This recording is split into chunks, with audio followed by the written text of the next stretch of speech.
a melody. Welcome guys to another cast for your favourite cast of Mega Kai, bringing to you the best of the Australian and New Zealand network. I'm going to be bringing a scrim game. It is CG ladder match between INV versus Divine. This is a unusual cast for me. It's not one of my normal scheduled games, but it should be a fun matchup nevertheless. I'm going to do a few plugins like I normally do for the particular cast that I do follow. Plug-in there for Ping Zero. For those who are in the New Zealand scene, Ping Zero is a LAN that's been going on for some time. They have a big function happening at the Trust Stadiums in West Auckland. This is going to be, it's planned to be a 16-team LAN event over 3 days, the 4th to 6th of October. I am casting that, so it should be very interesting. Those who do watch my channel know that the amateur-only Weekend Cup is on next weekend, the 31st of August to the 1st of September. There will be myself and a number of other casters casting that, as that is a fast-paced event trying to resemble TI3. And last of all, there's a plug-in there for Southern Cross Dota. At those who don't know what Southern Cross Dota is, go along to the website on your screen there. It's basically a community hub that does support the Dota scene in terms of a journalistic approach, event support, as well as a bunch of other things such as vlogs and guides. So go along, say hi, and sign up because they'd like your support. Anyway, into the game now, and I want to introduce, I do have a co-caster. It is Dota Yoshi. Are you there, buddy? Radiant team ban. Doesn't seem that I do have a co-caster just yet. Perhaps he is having some technical difficulties with his mic. But those of you who are not familiar with Dota Yoshi, he has been around a while, been around a lot longer than me. Has a bit more insight to the game than I do. Perhaps I do. In any case, long into the draft until Dota Yoshi decides to jump in, you can see that the Radiant team, NVIDIA Esports, have actually banned out two of my favourite heroes that we do see in a lot of games in the last few months, banning out that Darkseer for his potential in the long range, as well as banning out that Lifestealer. And everybody that is watching the stream should know the potential power of that Lifestealer, particularly in the tri lane, with his rage, with his generic staying power through Life Leech, through Lifesteal I should say. Also, that great opening wounds, which does enable you to dive, slow someone down and help you pick it off, as long as you've got follow through from your team. Meanwhile, we have the other team, I forget what they're called now, the Dire team, banning out OD. OD coming back with a vengeance in the last few months as a mid-hero. He kind of fell out of popularity, but now he's back with severe vengeance, and he is seeing a lot of ban hate. He's also seeing a lot of pickup. And they've also gone for this unusual Doom ban. We don't see a lot of Doom. We do see him occasionally, very infrequently in these off lane, but still, is that worth a 2-drop hero for a ban slot? We'll see. In any case, NVIDIA Esports picking up Bat Rider being one of those heroes that does dominate the mid position. He does dominate because he does have the ability to slow the enemy heroes with his sticky tar, as well as that massive engagement with the blink and with the lasso, which you hope to get if he is in the mid position or solo lane. So very good pick up there for Bat Rider, but they haven't limited themselves to that for their drafting format. They can still pick up somebody for the mid lane and put Bat Rider into an offlane position. Meanwhile, the Dire team, they've picked up Weaver, and hopefully now I do have a co-caster. Are you there, Dota Yoshi? Radiant team pick. Seems I'm flying solo just in the meantime. But I'm just going to quickly jump in and make sure that everything is working and that I'm not making a fool of myself. Team ban. It does indeed seem that I do have an open mic. Oh, I can hear typing. Dota Yoshi, are you there, buddy? Hello, can you hear me? Oh, I can hear you. Welcome to the cast, finally. What do you think about the lineup so far? I'm looking to see NVIDIA Esports. They're going to be sitting on this farming kind of route. You pick up an Alchemist, you expect to sit there for 20 to 25 minutes while your Alchemist gets his minus, gets his first major item, and maybe 2 items depending on his farm going, and look to see them take off from there. And a Bat Rider, very strong mid hero that will do a lot of initiations around the map and set up a lot of potential for NVIDIA Esports. However, there is a Rubik, and Rubik is one of my favorite supports in the game.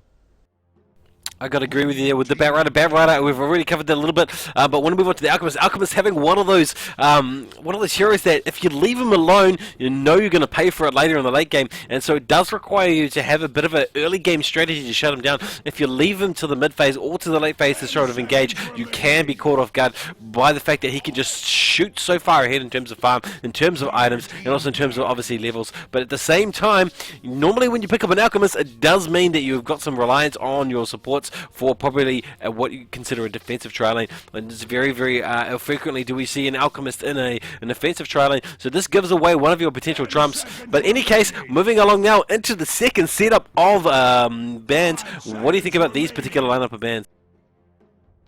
I feel as if Nvidia's esports, they're doing the right thing here. They're getting rid of the very harsh supports. You get rid of the Naga Siren, you shut down any counter initiation. They don't have a song. They can't turn around and get an Alchemist once he has his BKB run. You can't ensnare the Bat Rider, so you can't pull anyone out. And getting rid of that Gyrocopter, he's one of the strongest teamfight carries there are in the game. Throw down that corner, you can shut down any team and any aggression.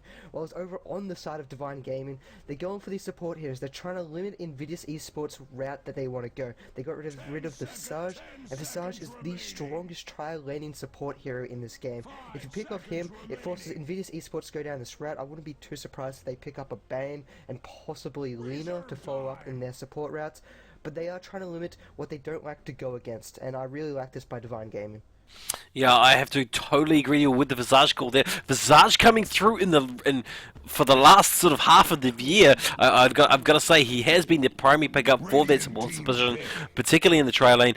So much power coming out of Visage. In fact, you almost in some matches that I've casted in the recent months, you've almost seen the pseudo carry Visage in the early gaming phase. But quickly now, they've picked up a Queen of Pain. Queen of Pain, obviously for that mid lane position, or potentially in the off lane. But you know, we do see her primarily in the mid lane. I do want to say quickly about the bans.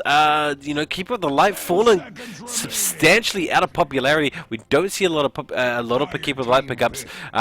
But we do see a lot of Jara pickups. As you said, Jara having this great AoE team damage, having this high theoretical output that you can possibly throw out, but he is a little bit fragile. So he is also sort of fallen off since TR3. Meanwhile, Nvidia's picking up Shadow Demon, you know, Shadow Demon, Visage, Jinkiru, 3 top supports. What are your thoughts on that? I really like this. You have your Shadow Demon. This is the screaming aggressive tri-lane. Shadow Demon into a disruption. You'll have a follow-up from either Alina or Shrek to throw down and follow up the stuns, and then your Alchemist to finish off with a cocktail. So that's going to be a very aggressive tri-lane, and Divine Gaming have to be very careful. Weaver himself, he's going to be quite nice going against that aggressive tri-lane. He does have his Sakuchi. Once he hits level 6, he's got time-lapse. However, if Nvidia's esports play this right, they'll have a counter revelation down and instantly take out this Weaver no matter what. So Weaver or whoever the offlane is going to be have a very hard time. And if they do want to go a tri-lane against tri-lane, you have Rubik, Sven, and possibly their next hero in the lineup. That could be a very interesting tri-lane against tri-lane. So, but I would have to give it to Nvidia's esports if they do go against the tri-lane, purely because that Shadow Demon is so powerful with that Alchemist and any follow-up stuns, which just being picked up now, the Mirana. Arrow, Disruption, and that cocktail. It's going to be aggressive and it's going to hurt. Yeah, we've seen it recently, a lot of Mirana solo lane play, just because of early level 6, being able to add that team gank potential through her ult. So whether or not she's in the tri lane or she's in that long lane by herself, we're yet to see how that unfolds. But in terms of Sven not really being picked up in recent months as a primary carry for the tri lane, but here, Divine picking him up clearly as the offlane carry. It won't be a support Sven, but it's going to fit really, really well if they pick up a Jack or another stun type orientated hero. They're going to have a really good time. They're going to be able to set that up really, really well for Sven. And it is, as I think you said already, as Dodoyoshi has already alluded to, it's going to come down to which tri lane is more effective. And at this stage, on paper, I think it's Nvidia's esports. I think they've got it on paper. Yeah, they've just got that lineup that they'll force you out. You take one position or one step out of position, and you're just going to get hit hard and fast. There's nothing you can do about it. As long as that Shadow Demon is always in the right spot at the right time, he will pick off any hero without too much problems. But what it comes down to now is how Nvidia's esports, they want to take the rest of the game. They're going to be wanting to sit around for 20 to 25 minutes, and Divine Gaming, they'll need to try and hit them hard and hit them fast early on. Weaver, it takes a while for him to start taking off. He needs a few of those items. He might even go for a defensive item with that Lincoln Sphere, and then it'll take even longer for him to start picking up ineffectiveness and damage output. However, Sven, he's in the same boat. He can't farm too well at the start of the game. He has an excellent stun, but he can only throw out one stun every, I would say, 3-4 minutes because he's got a very low intelligence mana pool. So Divine Gaming, they're going to be there in terms of picking. They're a little bit on their backs against the wall, purely because of the way the mana pools and how their heroes want to act. However, this Clockwork, he is the best disruptive hero in the game. He's Rocket Barrage, not Rocket Barrage, your Battery Assault, and your Hookshot in. You will ruin any team in any amount of time, and the Cogs will disrupt a team. It forces teams to split up. They get hit by the Cogs, lose mana, and then there's just nothing you can do about it. This lineup here screams to me that this Weaver is not going to be offlane. This Weaver is actually going to be part of a tri-lane with a support Sven and potentially Rubik.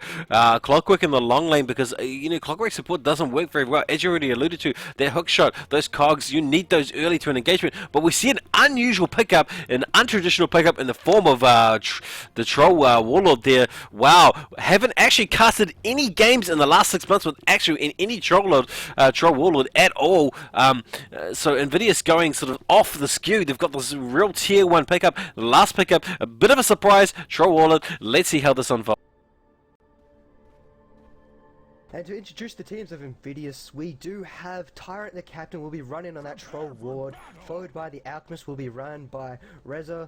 We will have on the Batrider Anabos, the support will be played by Bloodlock on the Shadow Demon, and finally we have the Internal Triangle on that Murano.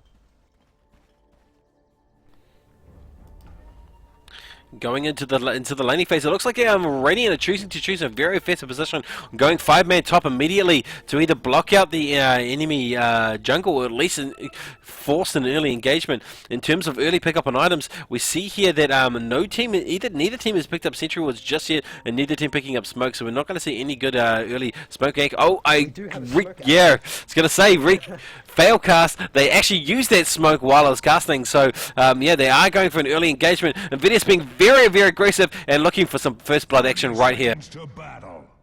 And the smoke has been dispelled. He should be throwing out a disruption. He's not going to throw it. They've got a stun shot and disruptions coming flying out. He's got no support. There should be one dead hero. Nice arrow. First blood! Easy first blood. Great coordination there between Nvidia's esports. They show that they have what it takes, and this is caught Divine off guard. That Rubik being far out of position, being deep by himself and having no follow through, not being able to do anything. And so first blood being given up, that's going to give you a good gold advantage just to start the game. That is, and that's going to hurt, especially going straight away. Well, not really Shadow Demon, but there's assists for the entire team, and that already starts off. Shadow Demon upgraded the courier. He's got enough money to buy wards, so he's going to be a rich support for the early start of the game, and it's going to help him out so much early on. And it's going to be aggressive tri-lane against aggressive tri-lane, and this is where Divine Gaming, they have to play cautious. They have to play quite defensively. If they do any pulls, then Invidious, they're going to come around and try and make him punish for it. You have one great disruption and an arrow, as you saw just before, and they will find a kill. I don't think this is a wise decision here from Divine. They've got the Clockwork in the tri-lane as a support Clockwork, and that means it's going to be very, very late hook shot, very, very late utility through that Clockwork. So that's gonna work against them. And given they're going up against an Alchemist, given they're going up against this really strong Alchemist disruption combo that you already talked about, and Mirana being in support there, they're going to have a very hard time. And Clockwork's not going to really be able to rotate and add his hook shot and cogs into team fights that we normally see from a Clockwork. Instead, they've gone for Weaver in the offlane against the Troll. And I don't know how this is going to pan out because, again, I haven't casted very many games with Troll at all being picked up. Yeah, I'm so happy. The recent patch, they introduced the 4 heroes to Captain's Mode. Troll, Centaur, I believe, or the other 2 heroes. Tauren Chieftain and the other one that I'm not thinking of.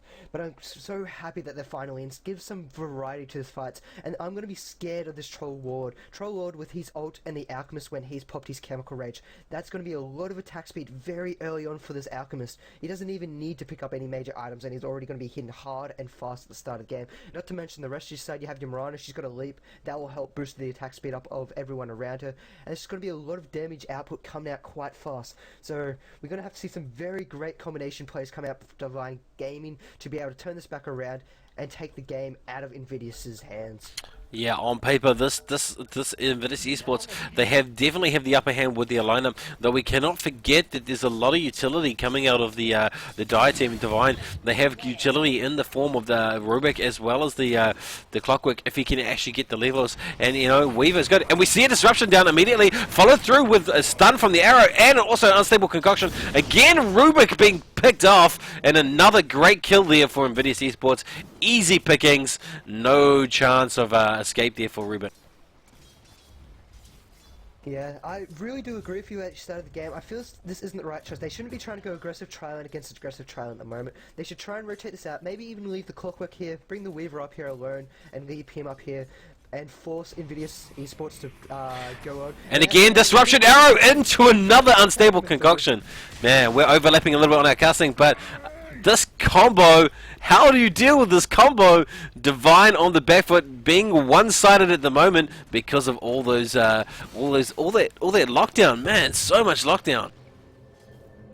Yeah, I really think they just need to rotate out of here and leave a solo hero here. At the moment, they're going to lose a lot more than what they were standing to gain by keeping this trail in here. And Invidis Esports are just going to keep punishing them while they stand here. And you can just see Bloodlock, he's already wanted to get back in there and disrupt a hero, but he's just jumping back a bit. Salvin up, or not Salvin, using the Tango and popping a Clarity, and he'll be ready for action very shortly. Yeah, all they're basically, what's limiting them picking up kill after kill is basically their mana pool. You know, they blow all their mana, kill somebody, blow their mana, kill somebody. This Radiant team, Divine's Radiant team, they don't really have any answer for this. They could potentially cog, but there's no cogs up at all on the Clockwork. In fact, he's gone for the Battery Assault and Rocket Flare, which is not what you typically see with a support Clockwork. And so I think that's going to even punish them even more. They're not going to be able to disrupt the enemy team in terms of their position, so they won't be able to escape or capitalize on any out of position heroes at all. And in fact, this looks like a very, very bad matchup for them in this tri lane. And yeah, that's sure. We had the Rubik picks up that. Actually, we see a cocktail go down and flying, and then the stun coming out by the Sven, just keeping that Alchemist back.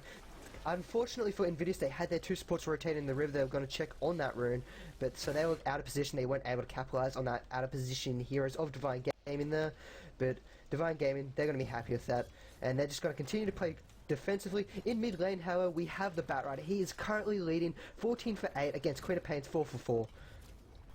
yeah, CS-wise, the Radiant team, they're dominating the charts in terms of CS. Quick look at the net worth, it's the same. You know, it's all green at the top of the bar, which tells me that Radiant are just picking up that much more CS. Those 3 kills leading to the net worth also, and it's a very, very large lead just early in the game. Oh, not even 5 minutes, and we're looking at almost a 3,500 gold difference between the two teams, and that's gonna make you worry if you were the Dire team. And it's just going to keep skyrocketing. Once this Alchemist decides to go towards his... If he decides to go towards this Midas build, he'll get a lot of farm quite fast and quite early on. However, we see an arrow come flying through, lands onto the Sven, they're going to turn around, Acid Cocktail's been shadowed, it's going to come out, final all attack, and Shadow Demon will pick up a kill. Rubik throws out the Fadebot, do whatever damage he can. Clockwork's going to get disrupted, and Alchemist is going to run on out of there. So they pick up another kill there. Great communication by Invidis Esports.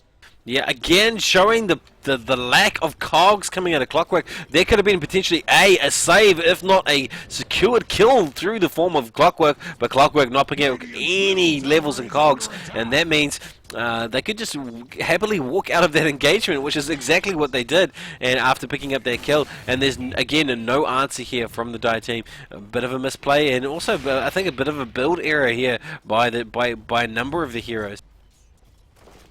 I absolutely agree with you. I couldn't agree more, in fact. Without Cogs, Cogs is like one of the most vital spells on Clockwork. It's what makes Clockwork Clockwork. Being able to disrupt entire teams, stop a gank, stop a kill being happening, or even to pick up a gank of your own. He's going for this very greedy build, picking up battery shot. He expects to be in there and holding those supports back while doing a lot of damage. However, it's just not working out for him. And speaking of the supports of Invidious, they were thinking about rotating mid. However, they're going to come back up top and try and help out and find another kill up top on this hour. Yeah, I think it's in that situation where the kills are so good, they don't really want to leave the lane. They know they should probably start rotating and help out the other lanes, but they're having such a great time in the top lane, they don't really want to leave. And already, Troll's getting level 6. He's popped his ult, which is going to mean that there's going to be a lot of damage. There is a lot of damage. It's coming out of Sven. The ability's getting thrown down. A plethora of damage, and he can't escape. He gets picked off. Another easy pickup there for Nvidia Sports. Down on bottom, we see Troll Ward. He does pick up on that Weaver. Weaver did not have time lapse. He was two creep kills picking up his time lapse. And Tyrant, he takes advantage, walks up, spins with those axes, and finds himself a kill. Well, I think Nvidia Sports definitely having almost a stomp here. They're sitting at almost 5,000 gold advantage. Not even 7 minutes in the game, and there's another unstable concussion stun, but there's no follow through from the supports. In fact, Alchemist may get picked off here. No, telekinesis not being used effectively to pull him back, and in fact, he does get away. In fact, he is being cocky. He's sticking around. Meanwhile, in the mid lane. Yeah, it was a little bit unfortunate. The communication from Divine Gaming wasn't the best there. They could have picked him up and threw him into those cogs, which now Mercury has now leveled, and they could have found a kill into the Alchemist, and that would have slowed him down a little bit, and it would have helped out that try and give Savannah a little bit of free farm. And in middle, there's two support heroes. They're smoked up. They're waiting. Batrider is invisible himself. He's just waiting for that Queen of Pain to come in that position, and she's about to walk out. There we go. We've got a disruption coming out. We have Arrow being lined up. Arrow comes, lands, and we have a dead Queen of Pain. There's nowhere to run. Yeah, Nvidia Sports showing that they have. Oh, down on bottom actually, we do have another initiation between Weaver and to the Troll Ward. Weaver time lapses, now Troll Ward's hitting a lot, he's trying to man up. Weaver's going to Sakuchi on out of it, he turns back around, throws out an auto attack. Gemini's doing a little bit of damage. Troll Ward's trying to man up and take it. One more auto attack, did he get it? He does find the final hit. Unbelievably, Trollor takes that, given he gets away on 9 hit points. It looked like it was going to be Weaver, but he does actually pick it up through the fact that he has that Morbid Mask, that lifesteal just giving him this slight upper hand. Meanwhile, this is just totally a bit of a stomp. Nvidia's just winning all the lanes in every location. Good rotation from the supports, and Queen of Pain being dominated in the mid position against the Batrider, which you don't typically see. Normally, Queen of Pain has a better time being able to dominate those runes, but she's not getting anything. In fact, she's hugging the tower because she's so afraid of the rotation of supports. Meanwhile, Alchemist, he seems to be trapped in the woods. No, he's trying to eat his way out. He's got nowhere to get. He's blocked himself in. If the He's trying to sneak his way in. yeah. Sneaky.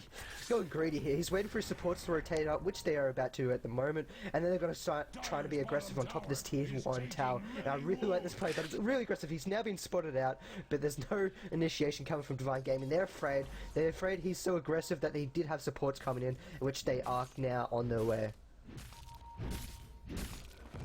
Wow, what do you do as Dire? I mean, they've got this terrible lineup here in the top lane. They haven't rotated at all. They haven't sort of capitalized on the fact that, well, not capitalized, but they haven't realized that they're behind the ball in terms of their laning. And in fact, they're giving it up a little bit. They're just sticking with their original lanes. They're not changing anything, and that's a big mistake, you know. If things aren't working, you need to consider whether or not you're going to rotate, whether or not you're going to TP top, and rotate out some heroes. But they haven't gone for anything, and we're into the 10-minute mark, and they're already 6,000, 7,000 gold behind, as well as XP. This is painting a very dire picture for Team Divine. That's for sure, and you know you're not doing too well. We do see a disruption coming out on top, actually, and then Arrow comes flying through once again. Perfect timing. Cocktail's going to come through. Not even going to be needed, and Shadow Demon will pick up another kill to his tally, and Alchemist will get stunned. And as I was speaking, you know something's wrong when that Shadow Demon is beating your entire opposing team in net worth. He's got 1,800 gold, the highest on the side of Divine Gaming's 1,500 on that Weaver, and that's going to hurt. We have another stun being shadowed. Disruption. Arrow's going to come flying through once again. Another great timing, and the Cocktail will pick it off. Rubik lifts, but he's not going to be able to do too much. Yeah, this deadly team. Wow, Warlord again picking up the Weaver in the bottom lane. Exactly the same MO, exactly the same result. And it's now Yeti level 0. This is definitely officially, as far as I'm considered, this is a steam snowball. There's no, you can't come back from almost you can't come back from this lead because it's so substantial. They need to really play conservatively here. They need to really take advantage of any opening that's given to them. And Dire, the team Divine, they need to come up with something, because otherwise in the next 3 minutes this game's going to be over. I agree with you. And the lineup of Divine Gaming, they do not have any heroes that can have that flash farming capability. Whereas on the side of Invidious, they have that Alchemist, they have a Mirana who can catch up, Batright can just rotate in the jungle. Divine Gaming, they don't have any of this. No one can just rotate into the jungle to farm up these creeps and get a little XP and gold on the side. Sven, he takes a long time. He doesn't have cleave, and you don't expect to get cleave till about level 8, level 9. So he's got no way of flash farming, and so this is going to be a very hard for Divine Gaming to come back into this game. Yeah, you alluded in the drafting process that, you know, well, Unstable Kakashi beat charred up, and another stun down on the Rubik. Rubik feeding the enemy team yet again, out of position there, and also, I don't want to say it's his fault because there's nowhere for him to go, but lack of warding means that they have no vision. At the bottom we have initiation against Troll Ward. The Mercury will fall to that Troll Ward. Troll Ward's turn around. He's going against the Weaver. Weaver's already used that timeline, so he's going to be in a lot of trouble. Will Troll Ward stay around and try and fight it? No, the Gemini attack is not enough to finish off the Troll Ward. Troll Ward's going to turn around. He's getting one auto attack, but King of Jews will find the kill. Meanwhile, in the top lane, and yet another kill for this powerful trio. But they do pick up their first kill in the form of that Troll Warlord going out for the first one. It is 14-1. And Invidious having a great time. In fact, I think they're feeling very relaxed about their position now. Look at let's have an unfold of the items. Items tell us this amazing story. Most of the tier 2 items, or I should say the core items, being built on Team Invidious, and very little boot conversion on Dire. They've got boots, but that's about it. And this is a very bad situation for the Team Dire. They need to really start thinking about how they can come back from this. But again, they're not changing anything. They're keeping everything as status quo, and that's exactly how Nvidia Sports would like it. And now they're going to just rotate, and they're going to push this tower up top. And once again, the stun's being channeled. It's going to land on this Rubik, and it's probably going to do about half his health. It will get landed. Stun can find out, but a little bit of miscommunication there, so it's not going to happen. Sven throws through, hits on 2 heroes, but they're not going to be able to fight this. They're on the run themselves, and now will they be able to find this Rubik? One more auto attack, and arrows come flying through. Will Rubik dodge it? No, the arrow will land, and the Shadow Poison will pick off the kill on the Rubik. Yeah.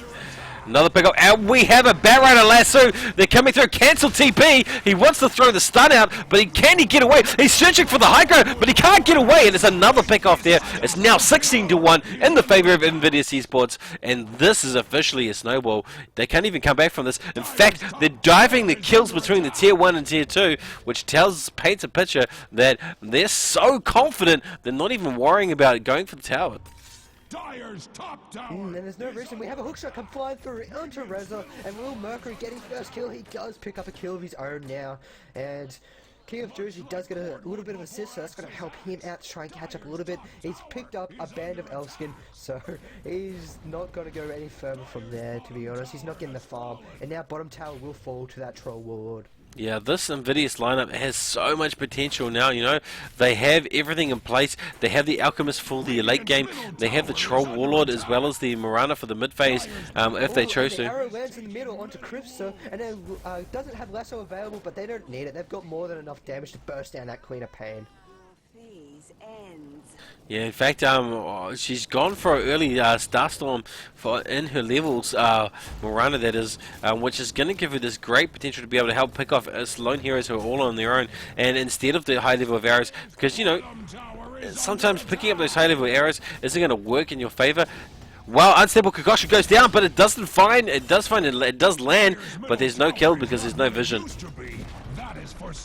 And that Weaver's got to be extremely careful. Batright has his Blink Dagger up, he's rare out. We might see initiation down in this bottom room. No, Weaver's going to be out. Arrows come flying through, will it land? That's the first missed arrow of the game from Eternal Triangle. He's been having a fantastic game so far in Smarana. Disruption's going to be cancelled. He just got out of line of sight, and they're not going to be able to find a kill into that Weaver. Meanwhile, Batright Alchemist, they're roaming in, they're looking for a kill. They are going to find someone if they're not careful, and they do! They find it in the form of Weaver. As well as, oh no, unfortunately there's a lasso there also for for Clockwork. He tries to somehow get away, but there's no escape from that lasso. And Weaver, he can't help because he's taken so much damage already. Meanwhile, they're also taking Rosh. And this is going to be extremely fast for us, especially with that Troll Lord. You have that ult, you pop it off, and then Rush is going to fall. And not to mention they have an Alpha Wolf from his dominated creep. So it's just going to burn on down. They're going to hit the Roshan, and they're just going to work towards the tier 2 tower. Maybe even see a tier 3 tower in the next 5 minutes. Yeah, they give it up for the Alchemist, who's also building into a Radiance with a second Relic, or potentially, if he wants to be baller, or YOLO, he can also build a Rapier from there, but I don't expect that out of the Alchemist. In fact, I expect him to go for that Radiance. It's a mess. It's a bit of a mess here for the Dire team. They're not responding to the pushes. No TPs. It's going to give up towers everywhere, and then no cohesion in terms of what they're planning to do. And the arrow lands. The Weaver falls. We have a car. We have Batrider throwing that flame break out. Troll Lord's in out of nowhere. Disruption being thrown out. We have the Scream of Pain and Sonic Wave being thrown out. Not doing too much damage, but the Shadow Demon will fall. But they will get a turnaround kill and find the Clockwork in return. And now the Troll Lord, he's turning back around. Will they be able to find the pick off onto that Queen of Pain? We have a flame break. Flame break will push him back. One more auto attack. Lasso is being used onto the Queen of Pain to find that kill. And I just want to say that Lasso just came off a cooldown exactly at the right time. It wasn't like it was waiting. 1 second is all he needed, and he used that flame break to push him back, to give him that power, that potential to use that flame, use that lasso. Great timing there. It's now 21 for 3, officially a snowball as they're over 10k everything. And in fact, I think this, as you called before the game, I think this is a one-sided game. It's definitely going in the favor of NVIDIA Sports, and they've got this. It's their game to throw away. And if we see an Alchemist pick up the Divine Rapier, come on, I want to see a Divine Rapier. If that Alchemist does pick up the Divine Rapier, there's always a potential turnaround for the side of Divine Game to come back into this. Pick up the Divine Rapier on your Sven, pop that God Strength, and you're hitting for over 600 HP, or 600 damage at 20 minutes. Shadows take us. And we see a Moonlight has been popped. They're going to be looking to initiate onto this top lane. Will the side of Divine Gaming turn around? We've got Miranda. Miranda's going to throw out her Miracle Arrow. Not even needed. We've got the lasso coming off cooldown. Forced off back onto the tower. And Sven's going to take a lot of damage. And he will fall shortly after throwing out his hammer. Only landed on one hero. Yeah, there's nothing Sven really can do. It's so for the amazing play there from Miranda. She jumps in and throws an arrow. The stolen Rubik ult though means he can get away with Miranda's Moonlight Shadow. So great play there. Disruption though coming down, and they do find Rubik after all of that evasion. He chooses to TP from the forest, and there is a Divine Rapier pickup from the Alchemist.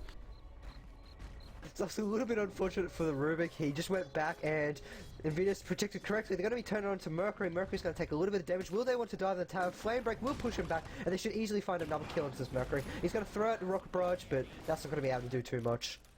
Yeah, this goes through the fact that, you know, if you're going to TP back to base, you need to find a safe location.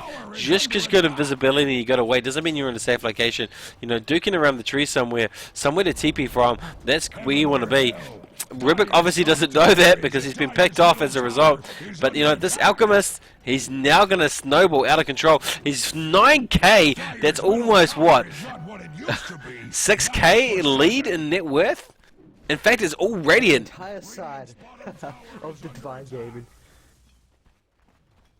He's got more than the golden side of Divine Gaming. They're going to be turning around. They're looking to go in on top once again. We've got a disruption coming out. Lasso onto the disruptor target. We've got a stun coming out, and there's just going to be 2 heroes dead. There's not much Divine Gaming can do about that. Yeah, this is a bit of pumps up. Like the NVIDIA Sports looking to probably end this game in the next 3 minutes. They're going to push down this top tier 2 tower. They're going to push down the top 3 tier tower. There's no answer out of this Dire team. In fact, this is clearly almost a pub stomp. It's a little bit unfortunate for Divine Gaming. They're new to the Cyber Gamer ladder, so they might not have the time together as a team as NVIDIA's Gaming do. They've played together for quite a while, so they know how each other works and can play to each other's advantages. And down on the bottom we have Troll Lord up against the Weaver. Cookshot comes fine in, but it's going to miss, and Troll Lord's just got to BKB up and take on these 2 heroes. He'll burst down that Clockwork. He's going to look towards the Weaver. Weaver's trying to do whatever he can. He's going to Sakuchi up, and Troll Lord's not going to be able to chase him back down. Yeah, there's just too much level, too much farm advantage on this NVIDIA Sports. In fact, if we look at the graphs, I don't want to, but the graphs tell me a terrible, terrible story. Not even 20 minutes into the game, and the advantage here is so strong. Look at the 3-hero combination on the bottom lane. They really want to get this Troll Lord. Troll Lord just dukes them, gets around, and the rest of his team coming in for the kill. In fact, this is going to be a disaster. Once again, a nice arrow landed by Mirana, turn it around, and they will find that Sven. So they thought they had the kill there. In the end, the side of NVIDIA Esports, they turn back around, come in with Mirana's ult, and they will find 2 kills. And they're just going to push in. They're going to lasso up onto that Queen of Pain, and she's just going to instantly melt. Like, two abilities, and she's gone and out of there. Yeah, Divine Sports feeling really, they're going to feel really bad. They're not going to feel very good about this game. They're going to feel that they've been completely one-sided. They're not going to take away much from this game, which is unfortunate given that it's their debut onto the star ladder. And in fact, they're getting beaten quite severely. And it's now, this should be the Rax, this should be the GG moment here. We should see a GG out of Divine Sports, but we see nothing just yet. They're going to fight it to the bitter end, I think. Dyer's bottom tower. It's always the way to go. You never know. You might pick up a Divine Rapier and turn the game back around. However, we do have the H being popped on the Alchemist. Unfortunately, we still have another 30 seconds. We actually had another 3 seconds on that, so they will pop it off before he gets resurrected. They do find a kill on the Troll Lord. Troll Lord will buy back. Sven falls shortly after to that Batrider. And now they're going to get the racks. There's not too much... there wasn't too much Divine Game to do most of the game, but this is just the nail in the coffin. Or about the 19th nail in the coffin. Yeah, there was very little chance, and in fact, you called this game a 30-minute game, less than 30-minute game, and it's definitely the situation here. They're farming the well even. This is GG. NVIDIA's pushing now for the throne. I think they're just going to rotate around to the middle, clean up a little bit, and then push down the throne and win the game. I hope Divine Gaming don't get too discouraged by this. They are new to the ladder and they probably don't have too much time working together. I hope they can just put in a solid few weeks working together, getting each other's team play and coordination up to scratch, and figuring out their hero compositions. Because I mean, Sven, Clockwork, and a Rubik in the same lane is not really the most efficient combination you want. Yeah, I think we talked a little bit about this before the game. It does really come down to the laning, you know, the draft in the lane, and definitely Divine Sports didn't win this lane. They were definitely behind on the laning, and they didn't react to it. They just left it as status quo. And if you're not winning your lanes, you need to really consider rotating, at least, or thinking about rotating. But no rotation at all coming out of Divine, and that's where they fell down. They didn't realize that. Hey, look, I'm behind. Let's look at some other options, because I do feel that Clockwork as a support isn't really the best. I definitely agree with you, but unfortunately NVIDIA's Esports are just going to sit back and farm up a little bit more. Not sure what next items they want to go for. It looks like the Alchemist will be working towards his Basher, get some Bashers in and clean up heroes even faster. You have your Batrider, he's working towards his Cypher first. Over on the Shadow Demon, he's got his Yule Scepter and 4 stuff. He's the richest Shadow Demon in history of Shadow Demons. And the Alchemist, he now has his Assault Cuirass up and running as well. Yeah, they're just waiting for another rush, I think, or they're looking just to push out the lanes a little bit more and finish this game, hopefully. There shouldn't be any reason why they're holding back, but they aren't really holding back. They're just looking to push those lanes, potentially wait for a rush, and then end the game under security. But this game definitely won now by NVIDIA Sports. Divine Gaming, they're just sitting back, they're hoping for that very rare opportunity they can find to pick up from one of these heroes. But it feels at the moment that 2 of these heroes can take the side of Divine Gaming. And now they're all converging in on the middle here, and we will see the final stages of this game unravel. Yeah, the only real chance that I should say that Divine have is if this Weaver does get the Divine Rapier. That's the only way they have. And meanwhile, they're answering the bottom. Look at that damage coming out of Troll and Alchemist. There's no holding back there. Under Troll's ult, they pick off yet another hero. They are going for Mega Creeps. This is GG. Not much more to cast about that, really. Dyer's top barracks. Yeah, now we just see the after effects of Invidious Esports, sorry, just picking off all these heroes, see how much higher they can get their kills. Another arrow landing kill on a Weaver. We will see some diving just around the fountain. They don't even need to dive actually, and they will find a few more kills. And now Clockwork, he is in the no man's land at the moment. He's running from Alchemist. Barrow jumps back in. They're going to start napalming him up, and he's going to die in a few auto attacks. The entire team chase outside the base for that kill.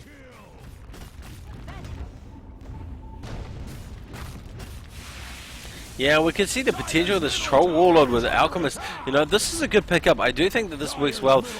You know, the Troll's not really a carry. He's really like a support carry. And, you know, this has been a bit of a fun game for them because they have picked up 2 ACs where they didn't need to. But you can see the potential of this, of Troll coming into a meta. You know, you can really see how this Troll's ability can be used as almost like a support Troll.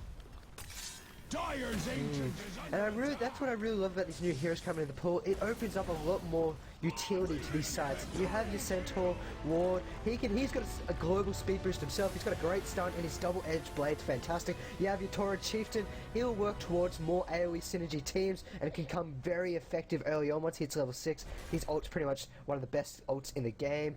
And these new heroes that have just been added into Captain's mode, they're going to be fun to watch as the weeks progress. In any case, I was Amiga Khan, that was Dirty Yoshi. Thanks for watching the stream, and also if you're watching it on YouTube, hit subscribe, hit follow, because your support is greatly appreciated. Want to thank Dirty Yoshi for coming along. I don't know if is this a best of 3, do you know, or is this just a one-off match? No, it's a single game. Unfortunately, this is the only match between these two, although I do expect Invidious to win any other matchup if it was best of 3. But thanks again, guys, for watching, and well, we'll stay tuned, and maybe some more matches later this afternoon.